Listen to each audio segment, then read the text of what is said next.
foram as câmeras do bairro que levaram ao nome do assassino, Douglas Pereira Cavalcante, de 36 anos.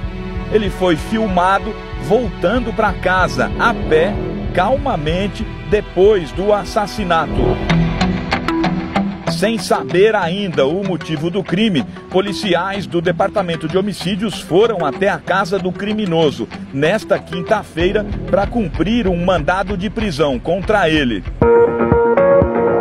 Na casa foram encontrados material de apologia ao nazismo, além de facas, armas de brinquedo e porretes. Para a polícia, o morador de rua foi vítima de um crime de ódio.